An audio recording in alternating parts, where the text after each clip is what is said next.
परिचय। अधिकतर परिस्थितियों में हमारे आसपास की चीजों में कुछ न कुछ बदलाव होता है। इनमें से कुछ बदलाव अस्थायी, जिनमें कुछ नए तत्व ना बने, उन्हें भौतिक बदलाव कहते हैं। कुछ अन्य बदलावों में नए तत्व बनते हैं और कुछ अपनी पहचान खो देते हैं। इस तरह के बदलावों में हम मूल वस्तु को वापस नहीं ला सकते, जिसका सीधा और सामान्य मतलब यही है। उन्हें स्थायी बदलाव के तौर पर जाना जाता है। उदाहरणार्थ, कागज के जलने पर कार्बन का बनना। जब कागज जला दिया जाता है तो कार्बन के कण राख बन जाते हैं। इनको दोबारा से कागज नहीं बनाया जा सकता। इस तरह ये स्थायी रासायनिक परिवर्तन है।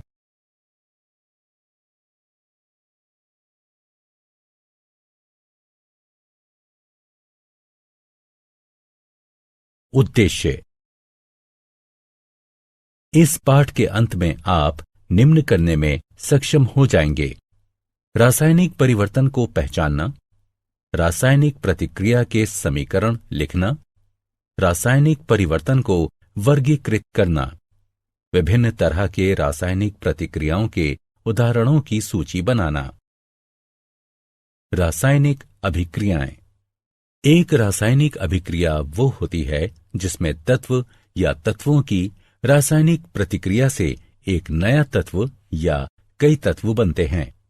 ऐसे पदार्थ जो रासायनिक प्रतिक्रिया में भाग लेते हैं उन्हें अभिक्रिया यानी रिएक्टेंट्स कहा जाता है।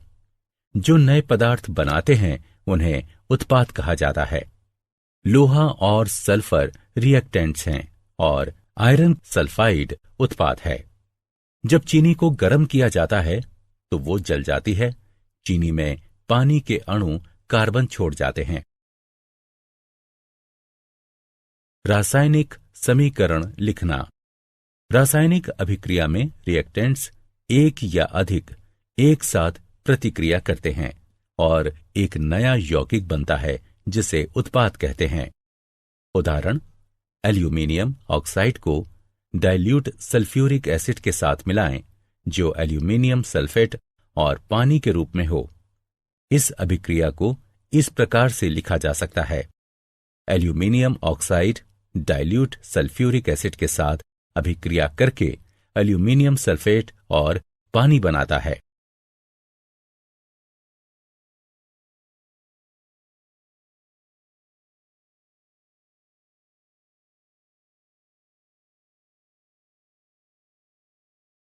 रासायनिक समीकरण लिखने के लिए निम्नलिखित तरीके अपनाए जाते हैं।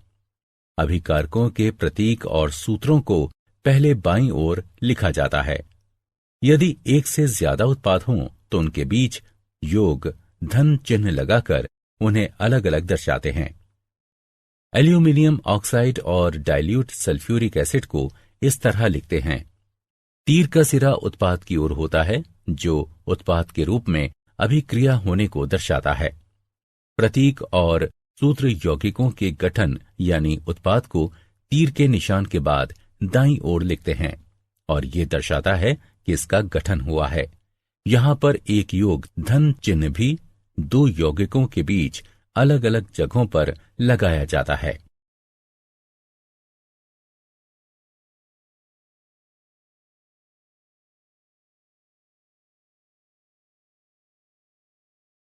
संतुलित रासायनिक समीकरण। रासायनिक समीकरण द्रव्यमान के संरक्षण के नियम पर आधारित है।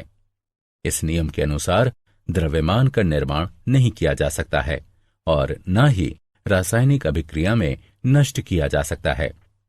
ऐसा सिर्फ तब संभव होता है जब हर परमाणु की कुल संख्या अभिकारक के बराबर हो, साथ ही समीकरण के उत्पादन जितनी हो।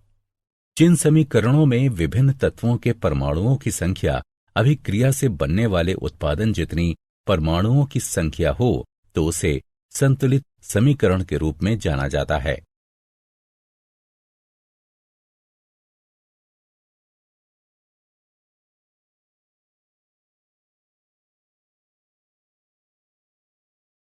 संतुलित समीकरण।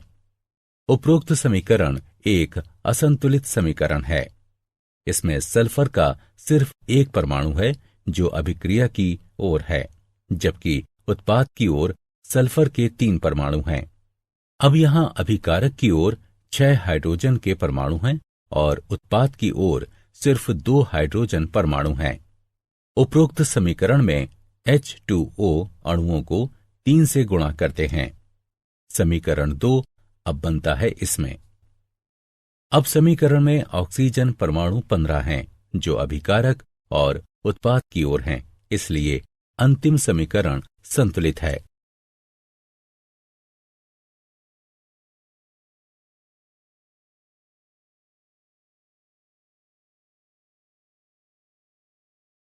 रासायनिक अभिक्रियाओं के प्रकार।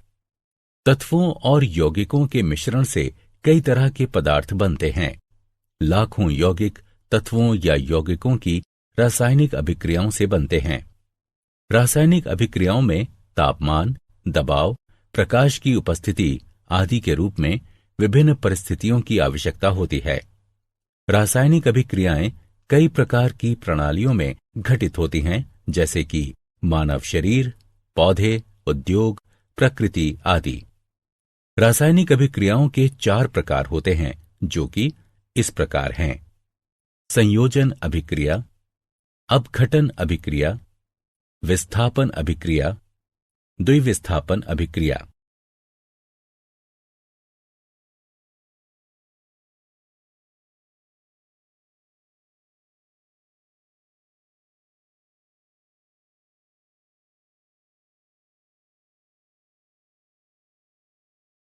संयोजन अभिक्रिया। कुछ अभिक्रियाओं में नया द्रव्य मूल तत्व में मिलाया जाता है और तत्व द्रव्य में मिल जाता है। इस तरह की अभिक्रिया को संयोजन या संश्लेषण अभिक्रिया कहते हैं। संयोजन अभिक्रियाएं वो होती हैं जिनमें एक तत्व किसी दूसरे के साथ अभिक्रिया करके एक यौगिक बनाता है। ऐसी अभिक्रियाओं को संश्लेषण अभिक्रियाएं भी कहते हैं। उदाहरणार्थ, हाइड्रोजन को ऑक्सीजन से मिलाने पर पानी बनता है। संयोजन अभिक्रियाएं। एक मैग्नीशियम रिबन लें और उस पर लौ की गर्मी दें। इसके जलने से चमकदार सफेद रोशनी निकलती है। मैग्नीशियम रिबन सफेद पाउडर में बदल जाता है। पाउडर में थोड़ा पानी मिलाएं और लाल लिटमस पर एक ड्रॉप रखें। लाल लिटमस नीला हो जाता है। ऐसा संयोजन अभिक्रिया से होता है। ऑक्सीजन हवा में मैग्नीशियम के साथ मिलकर सफेद पाउडर मैग्नीशियम ऑक्साइड MgO बनाती है। मैग्नीशियम ऑक्साइड पानी के साथ मिलकर मैग्नीशियम हाइड्रोक्साइड बनाता है। इसमें लाल लिटमस नीला हो जाता है।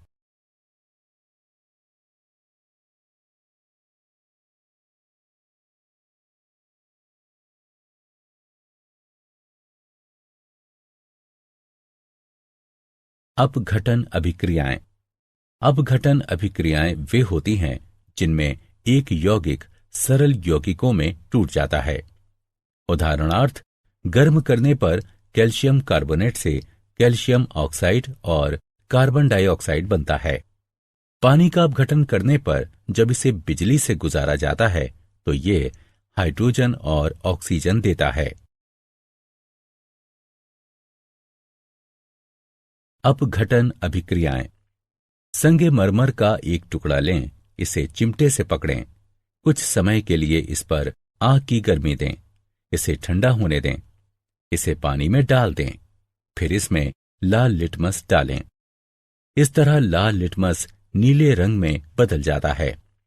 कैल्शियम कार्बोनेट यानी संगमरमर अपघटित होकर कैल्शियम ऑक्साइड और कार्बन डाइऑक्साइड बन जाता है। कैल्शियम ऑक्साइड के बनने पर पानी के साथ अभिक्रिया होती है जो उपरोक्त हल देता है, जिसमें लाल लिटमस नीले रंग में बदल जाता है। एक टेस्ट ट्यूब में 0.5 ग्राम जिंक कार्बोनेट लें। टेस्ट ट्यूब को एक काग और एक डिलीवरी ट्यूब में फिट करें। लौ से उसमें ऊष्मा दें, इससे एक रंगहीन गैस बाहर निकलती है। इस गैस को नींबू पानी से गुजारते हैं तो ये दूधिया हो जाता है। जिंक कार्बोनेट को गर्म करने से यह अपघटित होकर कार्बन डाइऑक्साइड गैस और जिंक ऑक्साइड बनाता है। कार्बन डाइऑक्साइड नींबू पानी को दूधिया कर देती है। एक चाइना डिश में 1.0 ग्राम फेरस सल्फेट लेकर गर्म करें। तेज गर्म करने पर फेरस सल्फेट का रंग हरे से बदलकर भूरा हो जाता है। एक तीखी महकदार गैस भी इससे बाहर निकलती है।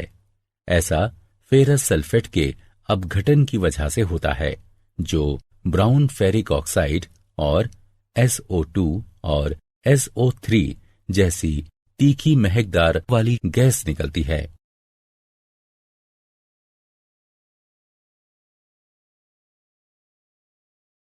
विस्थापन अभिक्रियाएं।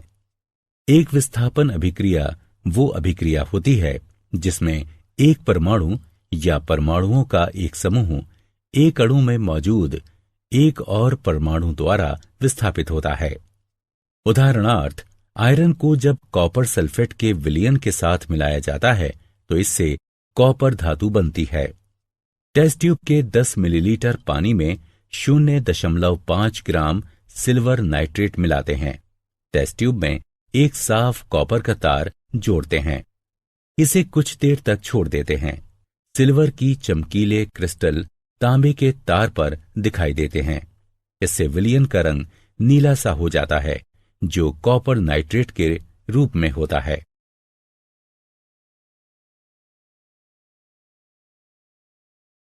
इस अभिक्रिया में लौह धातु को कॉपर के साथ मिलाने पर कॉपर सल्फेट का विलयन विस्थापित होता है। एक टेस्ट ट्यूब में कॉपर सल्फेट विलयन लेते हैं।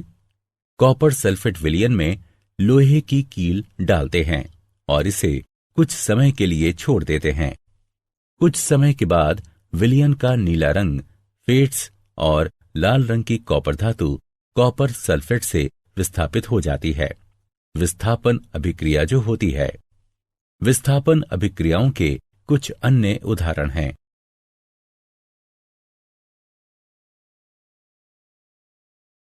द्विविस्थापन अभिक्रियाएं। द्विविस्थापन अभिक्रियाएं वे होती हैं जिनमें दो यौगिक आयनों को बदलकर दो नए यौगिक बनाते हैं। इन अभिक्रियाओं को पार्टनर एक्सचेंज अभिक्रिया के नाम से भी जानते हैं। ये अभिक्रियाएं आयनिक यौगिकों में होती हैं। उदाहरणार्थ, कॉपर सल्फेट और हाइड्रोजन की अभिक्रिया में सल्फाइड, कॉपर सल्फाइड और सल्फ्यूरिक एसिड बनते हैं। इस प्रकार कॉपर का पार्टनर बदलकर हाइड्रोजन सल्फाइड में हाइड्रोजन के पार्टनर के रूप में होता है। बेरियम क्लोराइड और सल्फ्यूरिक एसिड की अभिक्रिया से बेरियम सल्फेट बनता है, जो द्विविस्थापन अभिक्रिया है। निराकरण अभिक्रियाएं भी द्विविस्थापन अभिक्रियाएं होती हैं।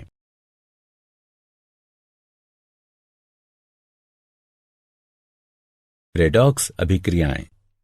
रेडॉक्स अभिक्रियाएं वे होती हैं जिसमें ऑक्सीकरण और इसकी कमी से एक ही समय में होती हैं।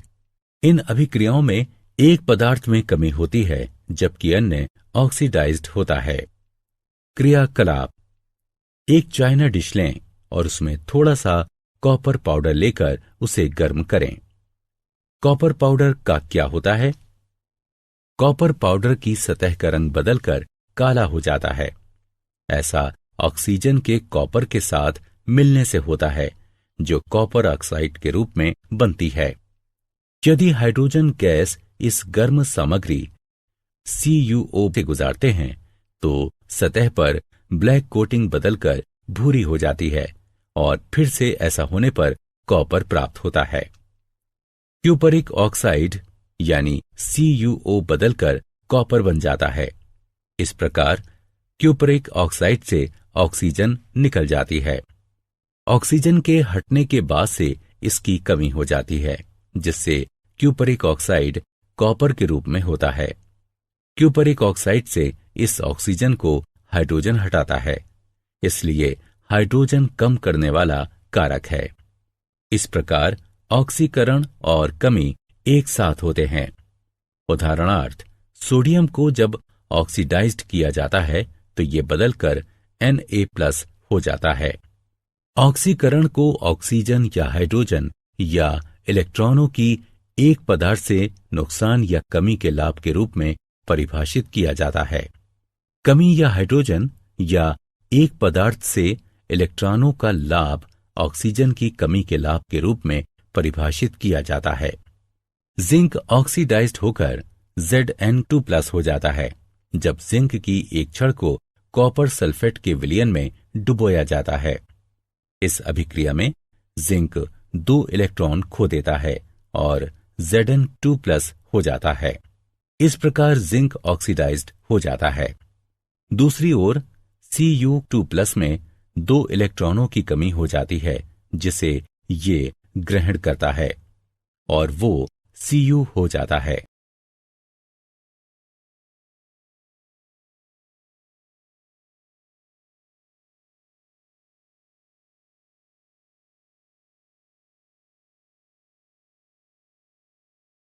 संक्षारण।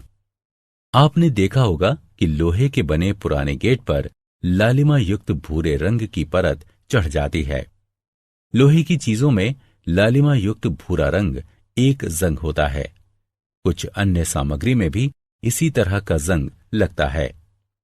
चांदी पर काली परत और कॉपर पर हरे रंग की परत भी इसी तरह के उदाहरण हैं। जंग एक प्रक्रिया है जो धातुओं को धीरे धीरे बाहरी हवा, नमी या उनकी सतह के हिसाब से रासायनिक क्रिया की वजह से होती है।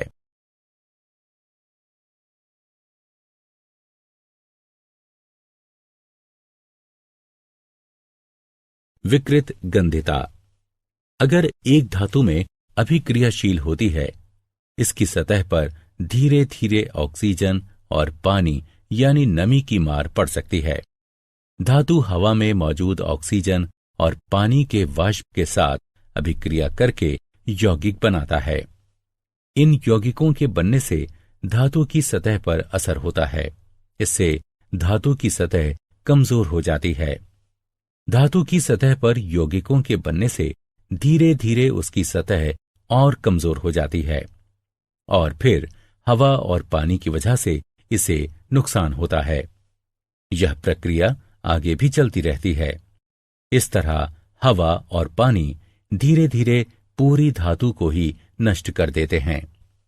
जब हम खाद्य सामग्री, वसा या तेल को लंबे समय तक रखते हैं तो ये वकृत गंधी हो जाते हैं और एक समय के बाद इसके दुर्गंध और स्वाद बदल जाते हैं।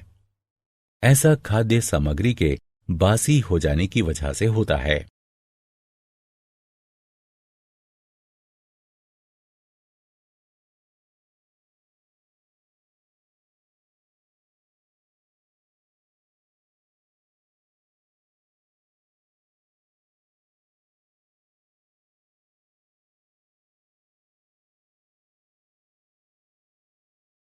विकृत गंधिता वसा युक्त और तैलीय चीजों में हाइड्रोलिसिस उपचयन से होता है। एंटीऑक्सीडेंट्स को खाद्य सामग्री में अक्सर मिलाया जाता है जिससे विकृत गंधिता का विकास उसमें ना हो सके। प्राकृतिक एंटीऑक्सीडेंट्स में शामिल है polyphenols, ascorbic acid, tocopherols. Synthetic antioxidants हैं बटिलेटेड हाइड्रोक्सी एनिसोल और बटिलेटेड हाइड्रोक्सी टोल्यूनी। विकृत गंधिता को कुछ हद तक रोका जा सकता है। खाद्य सामग्री को रेफ्रिजरेटर में रखकर, खाद्य सामग्री को सूर्य की रोशनी से बचाकर और एयरटाइट कंटेनर में, खाद्य सामग्री के पैकिंग में नाइट्रोजन भरकर। नाइट्रोजन गैस खाद्य सामग्री को ऑक्सीकरण से बचाती है और इस तरह उसमें दुर्गंध नहीं आती।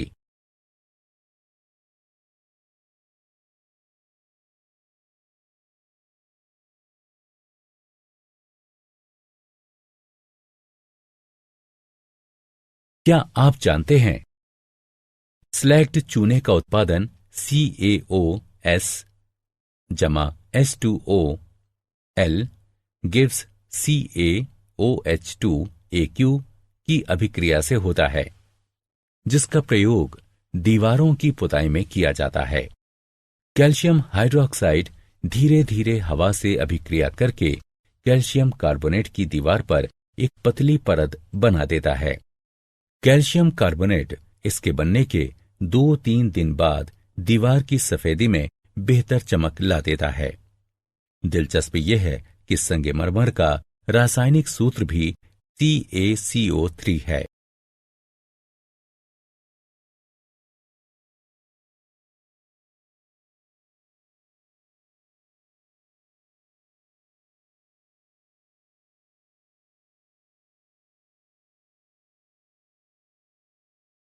सारांश। आइए हमने जो कुछ सीखा है उसे संक्षेप में दोहराएं। रासायनिक अभिक्रियाएं स्थायी बदलाव करती हैं। प्रत्येक रासायनिक अभिक्रिया एक संतुलित रासायनिक समीकरण द्वारा दर्शाई जा सकती है। विभिन्न प्रकार की रासायनिक अभिक्रियाओं की चर्चा करें। संयोजन अभिक्रियाएं, अपघटन अभिक्रियाएं, विस्थापन अभिक्रियाएं, द्विविस्थापन अभिक्रियाएं और रेडॉक्स अभिक्रियाएं।